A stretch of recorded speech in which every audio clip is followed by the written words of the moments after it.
In May 1945, Germany's cities lie in ruins, and among the rubble stand millions of teenagers once hailed as the future of the Reich, now facing an empty world. After their regime collapsed, they once wore uniforms, carried rifles, and swore absolute loyalty to Hitler. But now that the war is over, we must ask, what truly happened to them after the Nazi Empire finally crumbled? When Adolf Hitler rose to power in January 1933, the Hitler Youth was still a small and fragmented organization, yet within a decade, it would command the loyalty of nearly every German child.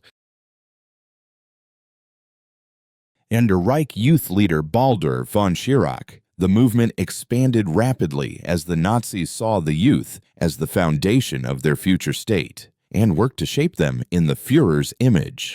And in December 1936, the law on the Hitler Youth made membership a civic duty for all Aryan children, and 3 years later, participation was made strictly compulsory by the Youth Service Decree of 1939.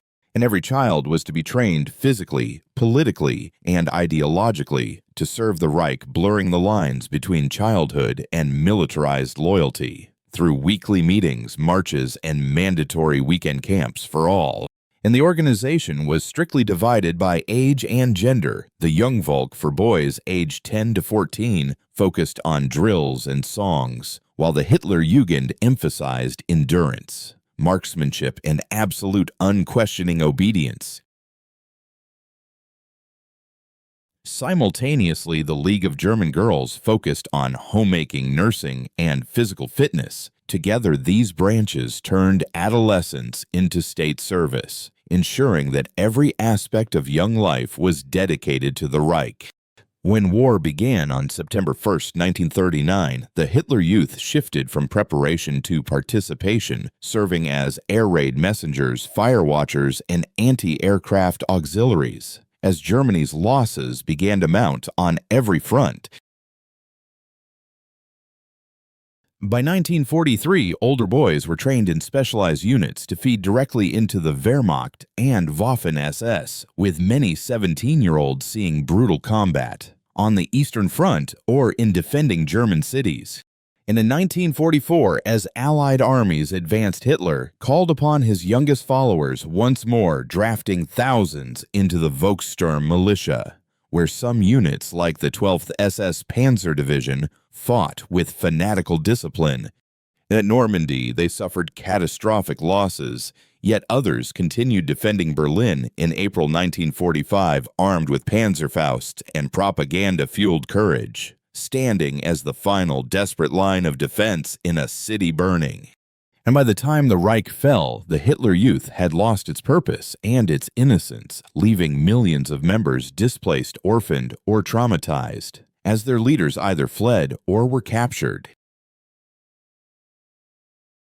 Schirach was arrested in 1945 for trial at Nuremberg, while his successor, Archer Axmann, went underground, as historians still disagree over the responsibility of these young followers caught in a web of coercion.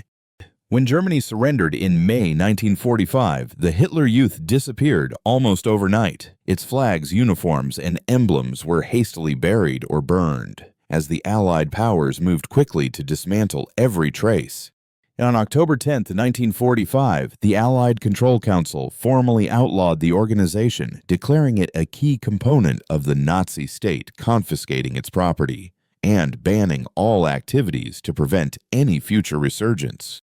The Allies recognized a unique challenge: millions of young Germans shaped by years of totalitarian schooling and propaganda, requiring a primarily educational approach in the Western zones to replace marching with open debate. Teachers and youth officers organized summer camps and discussion groups meant to encourage civic responsibility, yet post-war re-education looked very different. In the Soviet-controlled zone, where it took on a distinctly ideological form, and the Free German Youth, founded in 1946, became the only state-approved organization absorbing thousands of former members into communist doctrine. While the structures of discipline and devotion to the state remained familiar,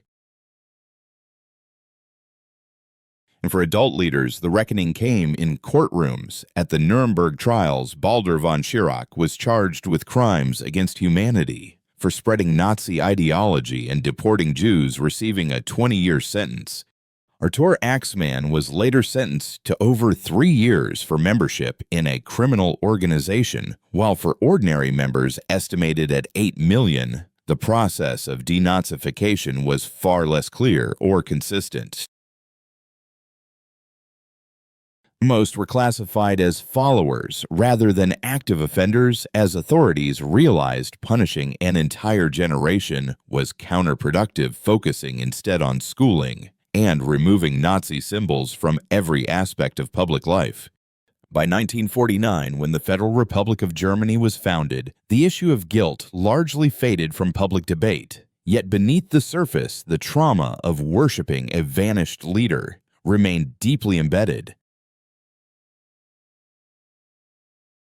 And in the early 1950s, former members faced the same question: how to live with a past they were taught to worship while building a future in a country rebuilding from total economic ruin. And this Hitler Youth generation, born between 1922 and 1930, became the backbone of post-war society, disciplined and pragmatic, yet often emotionally detached, as public discussion of their experiences became almost non-existent for decades. And the 1950s and 60s were years of deliberate forgetting, as many Germans saw themselves as victims of war rather than participants in Nazism, and schools often treated the subject in an abstract manner. During the 1970s, as a new generation came of age, the silence began to crack. Students questioned their parents' wartime roles, demanding answers about complicity and moral responsibility in living rooms and classrooms. Psychologists observed a shared emotional pattern of denial entwined with guilt, as former members admitted to moments of pride in their youth, followed by lifelong unease for the loyalty they had served. By the 1980s, the debates shifted from blame to understanding how a society could thoroughly capture the minds of its children, and what lessons that holds for the survival of the modern world. And today, the Hitler Youth remains legally banned in Germany, and its symbols are prohibited, yet its imagery persists in museums, as scholars argue whether its psychological legacy ever truly faded from German life. So internationally, educators use the Hitler Youth as a case study in how propaganda targets identity, exploring how peer pressure and ritual transformed adolescence into total obedience for a destructive and murderous regime. And in the end, their story shows that indoctrination does not end with defeat. The uniforms are gone, but the lesson remains: rebuilding begins only with the courage of a generation to finally question